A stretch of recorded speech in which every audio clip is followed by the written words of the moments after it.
Assalamualaikum warahmatullahi wabarakatuh. Bagaimana kabarnya hari ini anak-anak?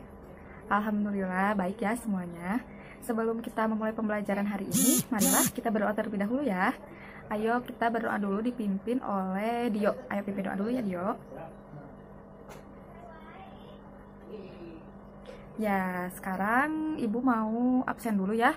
Ibu mau lihat ini masuk semuanya ya hari ini ya. Gak ada yang gak masuk ya, semuanya masuk. Alhamdulillah kalau gitu. Sekarang Ibu mau tanya, untuk hari kemarin itu kita belajar tentang apa ya? Ada yang masih ingat? Coba siapa yang mau jawab? Ya? Ya, Salwa boleh?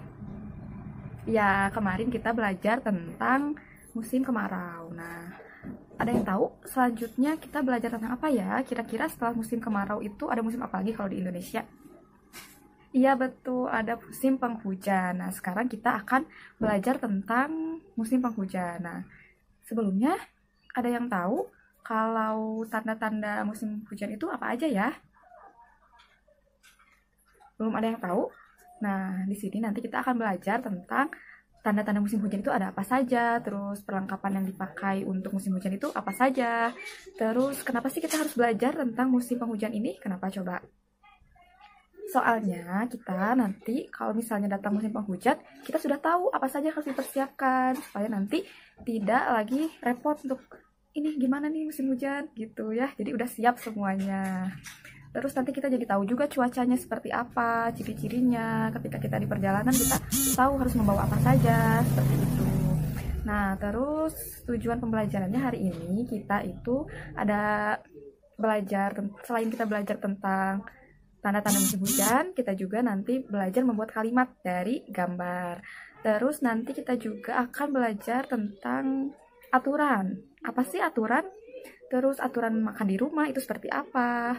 Terus nanti kita juga akan membuat sebuah proyek, yaitu membuat perahu dari barang bekas. Seperti itu ya.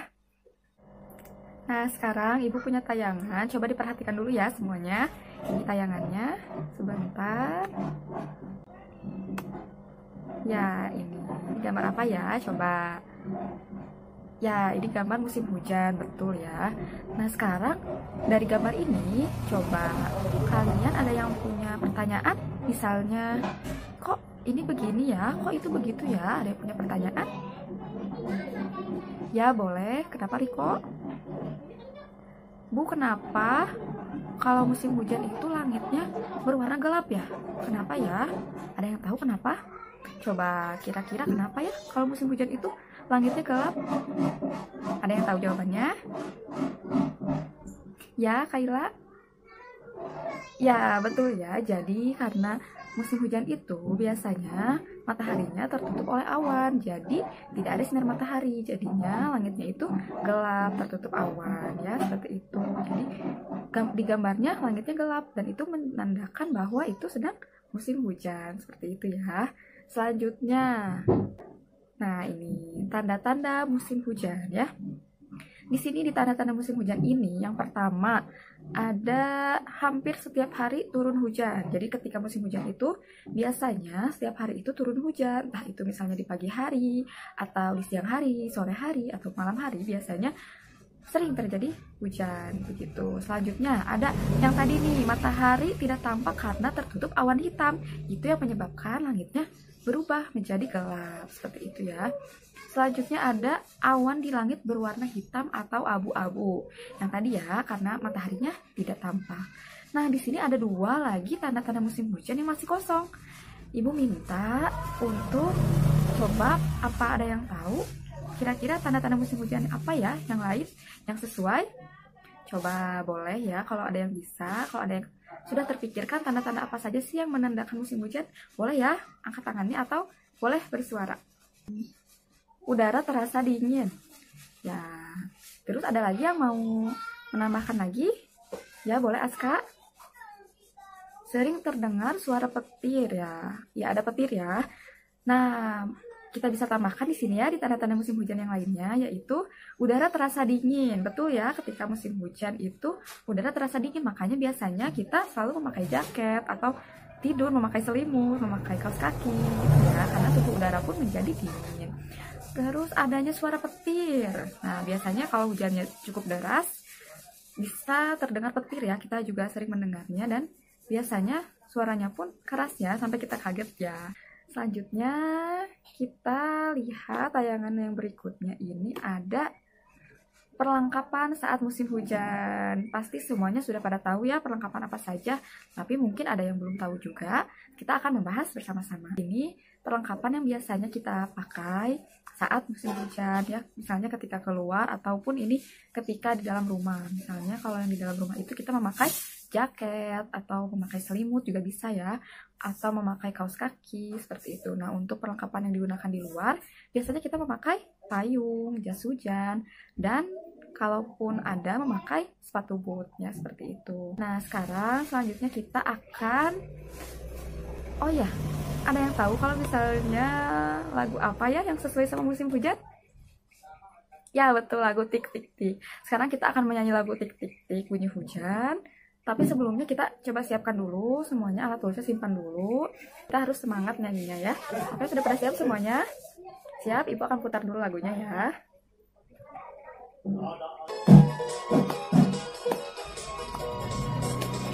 Tik tik tik bunyi hujan di atas genteng, airnya turun tidak terkira. Cobalah tengok, tahan dan nanti pohon dan kebun basah semua. Tik tik tik bunyi hujan di atas genteng, airnya turun tidak terkira. Cobalah tengok, tahan dan nanti pohon dan kebun basah semua. Yeay, tepuk tangan buat semuanya, hebat semuanya ya. Sekarang Ibu ada gambar. Nah, nanti kalian coba perhatikan gambar ini, gambar tentang apa ya? Nih gambarnya. Ada 3 gambar. Coba kira-kira untuk gambar nomor 1, kalimat yang tepatnya seperti apa ya? Ibu pilih ya, Ibu tunjuk, nanti yang Ibu tunjuk siapkan kalimatnya seperti apa. Tapi sebelumnya Ibu kasih waktu dulu untuk semuanya membuat kalimatnya. Ibu kasih waktu berapa? 2 menit ya, Ibu kasih waktu 2 menit untuk memikirkan kalimat yang tepat kira-kira apa ya. Ya, sudah waktunya habis. Sekarang Ibu tunjuk yang pertama itu siapa ya? Bilqis. Coba Bilqis. Yang gambar nomor 1 itu kalimatnya seperti apa ya yang Bilqis buat? Anak-anak sedang bermain hujan-hujanan di luar. Ya, boleh ya. Ini karena anak-anaknya sedang di luar, sedang bermain hujan-hujanan. Ada yang memakai payung, ada yang memakai jas hujan, juga memakai topi. Yang untuk gambar 2-nya, Ibu mau siapa ya? Zidan. Coba Zidan. Apa kalimatnya yang Zidan buat untuk gambar nomor 2? Dayu dan Edo sedang melihat hujan dari dalam rumah. Ya, bisa ya. Gambar nomor 3, Ibu mau siapa ya yang belum? Ya, Jihan. Boleh Jihan. Bagaimana Jihan kalimatnya? Payung Ayu tertiup angin saat musim hujan. Ya, bisa ya. Ya, semuanya hebat semuanya ya. Sudah bisa membuat kalimat sesuai gambar. Nah, untuk yang lainnya boleh dituliskan saja kalimatnya di bukunya masing-masing. Nanti difotokan dan nanti dikirimkan ke Ibu ya. Boleh. Nah, sekarang Ibu mau tanya, kira-kira kalau sedang musim hujan itu kan dingin ya. Nah, makanan apa ya yang cocok untuk menemani kita saat musim hujan? Coba. Biasanya kalian makan apa di rumah kalau sedang dingin musim hujan? Ya, makan sup. Iya, terus apa lagi? Minum susu. Iya, terus makan bubur. Iya, bisa. Pokoknya pasti kita butuh itu makanan yang hangat-hangat ya, untuk menghangatkan tubuh kita yang sedang dingin. Nah, tadi kita sudah membahas tentang makanan. Kalau di rumah itu biasanya ada aturan makan. Nah, kita tuh kalau makan pasti nggak sembarangan kan, pasti ada aturannya. Nah, sekarang sebelum ke aturan makannya, Ibu mau tanya dulu. Coba di sini ada yang tahu apa sih sebenarnya aturan itu? Coba. Siapa yang mau berpendapat sambil Ibu mau menanyakan tayangannya ya? Ada yang mau berpendapat? Tidak ada? Boleh Ibu tayangkan saja slide-nya ya, tayangannya. Nih, di sini ada aturan. Aturan itu adalah petunjuk, perintah, tindakan yang harus diikuti dan dilaksanakan atau dilakukan. Biasanya kalau di rumah itu aturan sebagai anak apa coba kita? Membereskan tempat tidur, ya apalagi? Berpamitan ketika hendak berpergian, betul ya. Nah, seperti itu aturan itu yang harus dilakukan. Untuk apa aturan itu? Kenapa ya ada aturan itu? Supaya apa? Sekarang kita lihat di sini fungsi aturan. Untuk apa? Fungsi aturan adalah untuk mengatur atau menertibkan orang-orang agar tidak terjadi hal-hal yang dapat menimbulkan keributan. Dengan begitu, kerukunan dapat terjaga.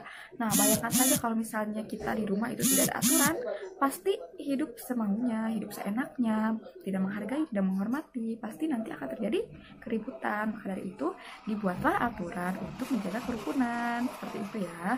Selanjutnya, manfaat aturan di sini ada. Yang pertama, menumbuhkan sikap jujur. Nah, jadi dengan menaati aturan, kita dilatih untuk supaya terbiasa jujur, karena ketika kita diberi perintah, kita melakukannya dengan jujur ya, tidak berbohong, dan di situ kita melatih sikap jujur kita. Selanjutnya yang kedua, menghindari adanya kecurangan. Jadi kalau ada aturan itu, kita tahu di sini kita harus seperti apa, kita tidak bisa berbuat seenaknya. Kalau kita tidak berbuat seenaknya kan nanti tidak ada yang dicurangi, pasti semuanya adil, seperti itu ya. Selanjutnya, untuk hidup menjadi disiplin. Nah, karena aturan itu kan sesuatu yang harus dilakukan. Jadi dengan adanya aturan, pasti hidup kita menjadi teratur. Dengan teratur, nanti kita melatih disiplin, segalanya sesuai tempatnya, sesuai aturannya, sesuai waktunya. Jadinya semuanya itu sudah tertata rapi gitu, kegiatan kita, semua yang kita lakukan seperti itu. Dan menumbuhkan sikap tanggung jawab. Di sini misalnya kita sudah diberi tugas untuk menyapu, misalnya kita berarti untuk menumbuhkan sikap tanggung jawab itu ya. Jadi kita sudah tahu tugas kita, oh tugas kita ini menyapu, tugas kakak misalnya mengepel, seperti itu, sudah punya tanggung jawabnya masing-masing. Dan yang terakhir ada terwujudnya kehidupan yang aman, damai, dan sejahtera. Nah, karena tadi ya, karena semuanya sudah teratur, semuanya sudah bekerja sesuai aturannya, sudah sama-sama membantu untuk terciptanya kerukunan, jadi hidup akan menjadi lebih aman, damai, dan sejahtera ya, tenang, tidak ada keributan apapun, seperti itu. Nah, sekarang apa sih yang akan terjadi kalau misalnya kita melanggar aturan yang sudah ada? Di sini Ibu akan membahas tentang dampak melanggar aturan ya. Di sini sudah ada tayangannya. Yang pertama, coba dilihat, terjadi kekacauan. Seperti yang sudah dibahas sebelumnya ya. Jadi kalau misalnya kita tidak menaati aturan dan hidup semau kita, maka nanti akan terjadi kekacauan. Selanjutnya yang kedua ada hidup tidak damai. Nah, kalau sudah terjadi kekacauan, tidak mungkin kita akan merasa damai. Terus selanjutnya mendapat hukuman dan sanksi. Nah, misalnya kalau kita tidak menaati aturan di jalan raya saja misalnya, itu pasti ada hukumannya. Kita merobos lampu merah, buang sampah sembarangan, pasti itu ada sanksi dan hukumannya. Seperti itu dampak melanggar aturan.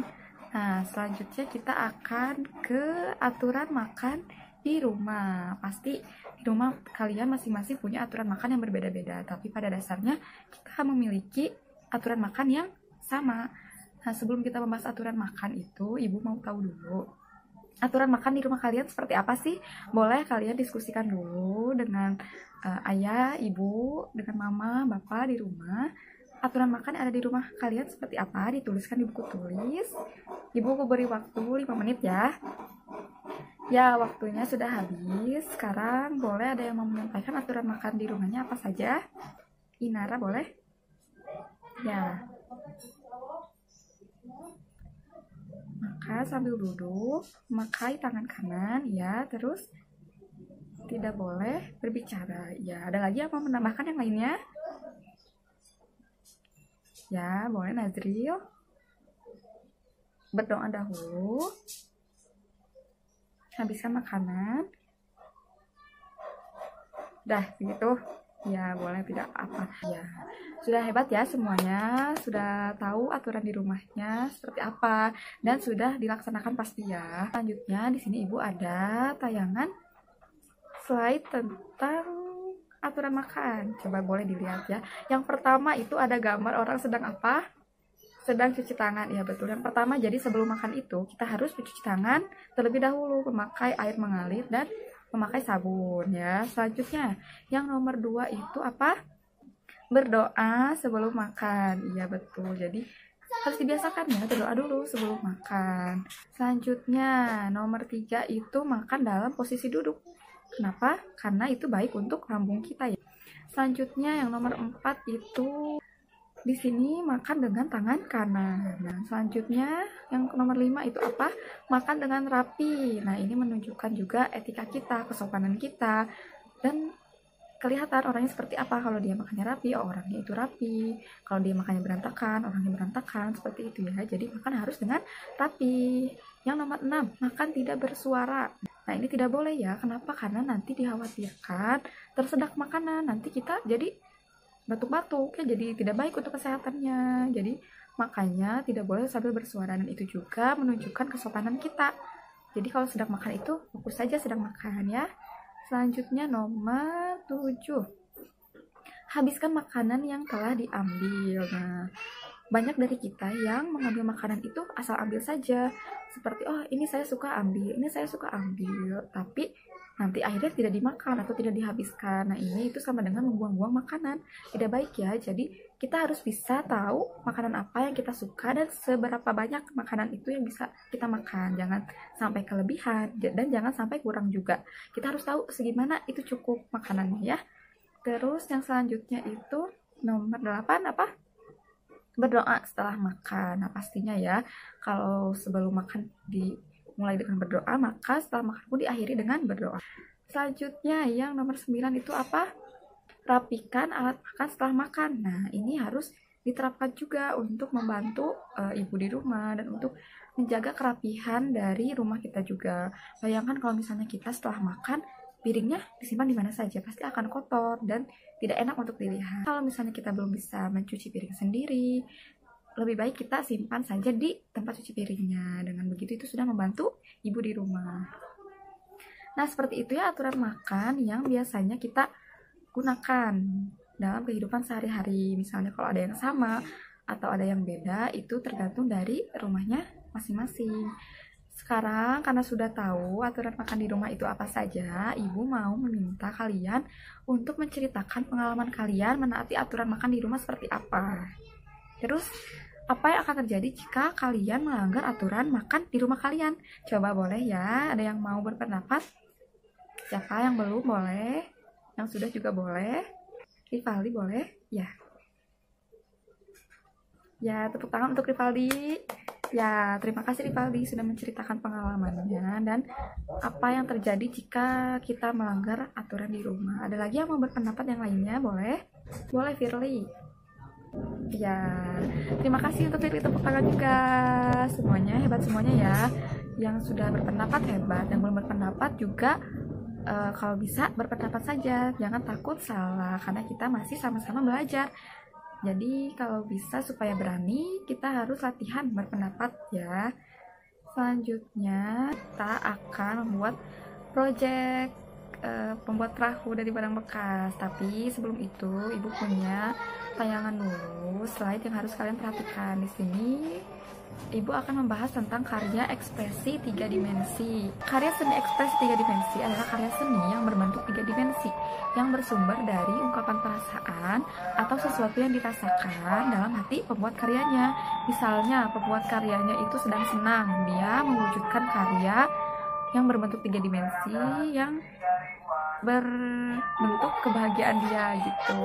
Bisa berbeda-beda ya tiap pembuatnya, tergantung dengan ekspresi dari pembuatnya sendiri, seperti itu. Nah, sebelumnya kan kalian sudah belajar juga ya karya 3 dimensi itu seperti apa. Di sini kan ciri karya ekspresi 3 dimensi itu masih sama dengan ciri karya 3 dimensi yang biasanya, yaitu memiliki 3 sisi, yaitu panjang, lebar, dan tinggi. Selanjutnya menempati ruang. Ciri yang ketiga adalah bisa dinikmati dari segala arah. Jadi misalnya nih, contohnya ada guci di situ, bisa dilihat dari arah depan, dari arah samping, dari arah atas, dari arah belakang, dari segala arah bisa dilihat dan bentuknya tetap seperti itu. Ya, sekarang kita mulai ke pembuatan proyeknya.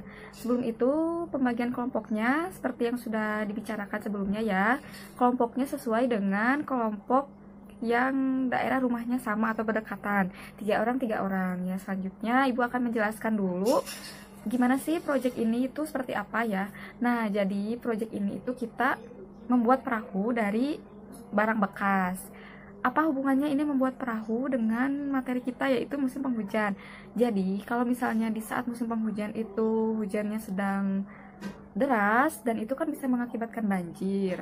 Nah, sekarang Ibu minta semuanya kita mendesain sebuah perahu yang dapat digunakan sebagai solusi jika terjadinya banjir saat musim penghujan. Bagaimana? Yaitu perahu yang kuat, yang bisa mengapung tentunya, yang bisa menampung beban yang cukup untuk penumpangnya gitu ya, seperti itu.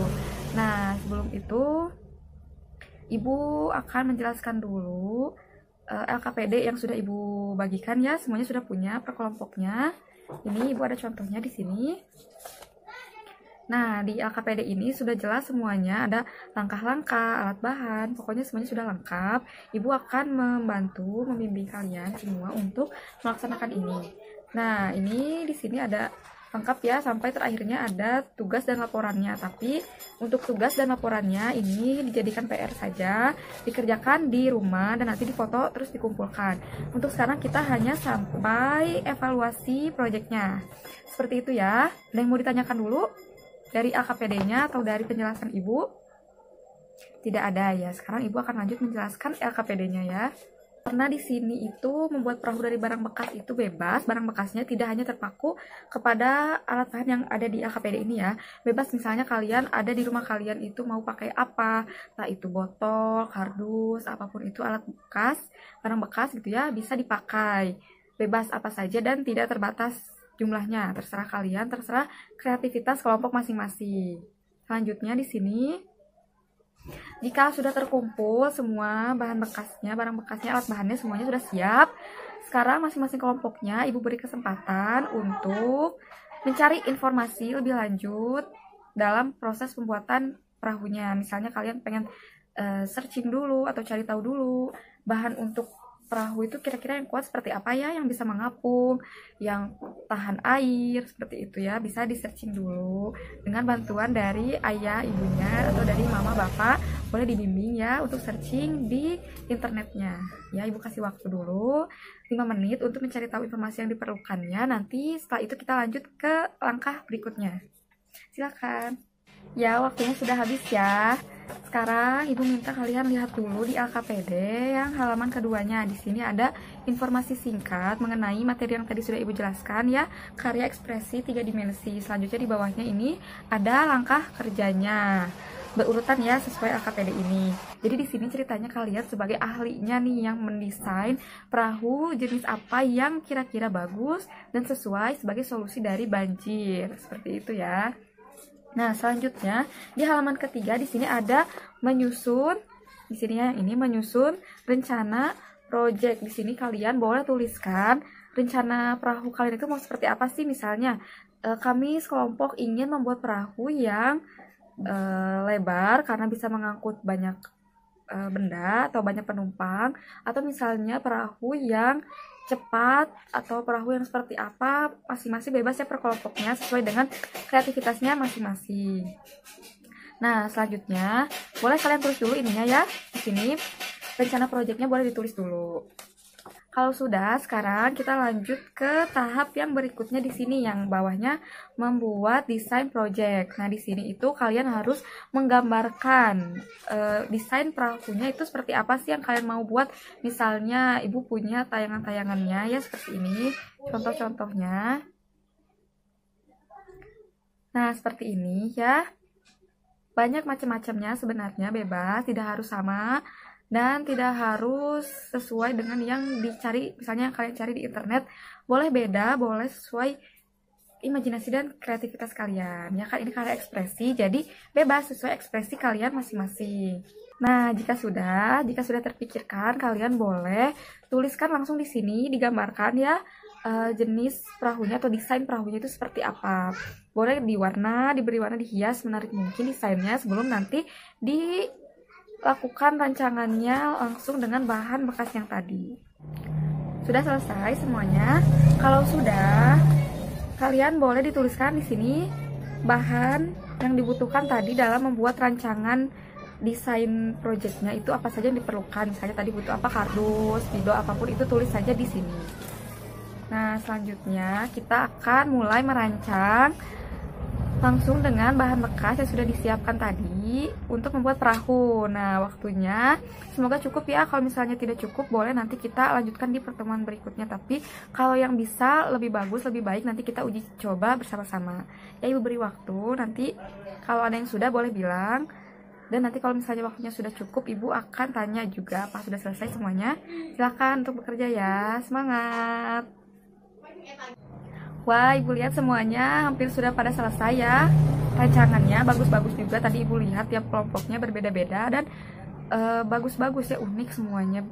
Sangat menarik gitu ya kalau misalnya Ibu lihat dari sini. Sekarang lanjut kita akan menguji coba ya, menguji coba si perahunya itu apakah bisa berjalan dengan baik atau bagaimana, kita lihat. Dan nanti ketika ada kelompok yang sedang menguji coba, tolong kelompok yang lainnya diperhatikan ya, dan nanti diberi tanggapan. Misalnya menurut kelompok kami proyeknya itu rancangan proyeknya itu kurang apanya gitu, atau sudah bagus atau apa, boleh disampaikan saja. Boleh kelompok yang mau duluan dulu siapa? Ya boleh ya, diuji cobakan di dalam air. Boleh misalnya airnya di dalam wadah, di dalam ember, di dalam apa saja, yang penting ada airnya ya. Nah, ya ini sedang diuji coba. Bagaimana? Ya, sudah mengapung ya, bagus. Ya, ada tanggapan dari kelompok lain? Boleh, silahkan. Yang mau misalnya kelompok siapa? Kelompok Andre boleh. Ya, silahkan. Sudah bagus, ya. Dan sudah mengapung ya, jadi sudah berhasil. Nah, kalau misalnya sudah berhasil, di sini kalian tulis di yang bagian uji coba. Di sini kan ada tulisannya berhasil mengapung, iya atau tidak. Kalau misalnya ya, dibuletin iyanya, atau tidak dibuletin juga tidaknya ya.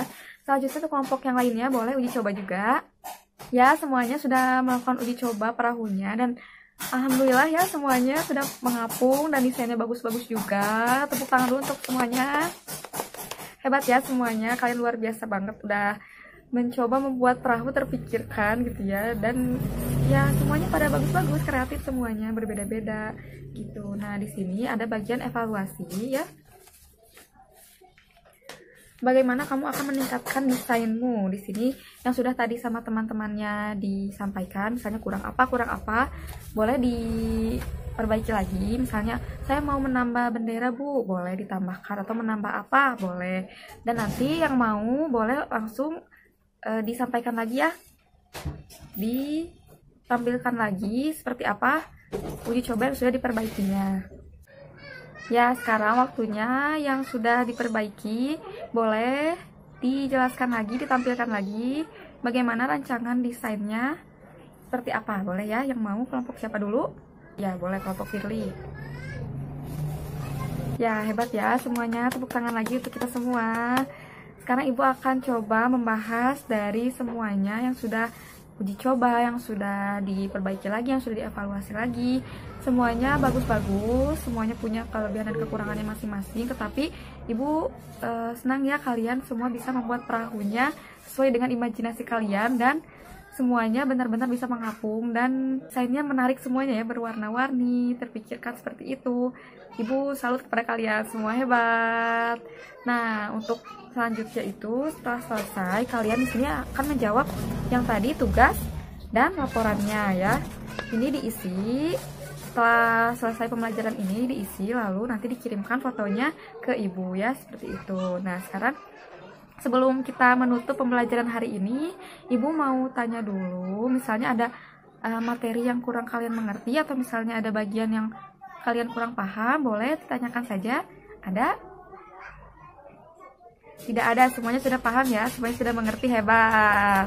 Nah, sekarang atau ada yang mau menyampaikan pendapatnya selama mengikuti pembelajaran hari ini, bagaimana, apakah menyenangkan atau tidak, atau misalnya pusing atau capek Bu membuat perahu, seperti apa, boleh disampaikan ya. Ya, terima kasih Octavia, terima kasih ya. Semuanya menyenangkan ya pembelajarannya ya, alhamdulillah.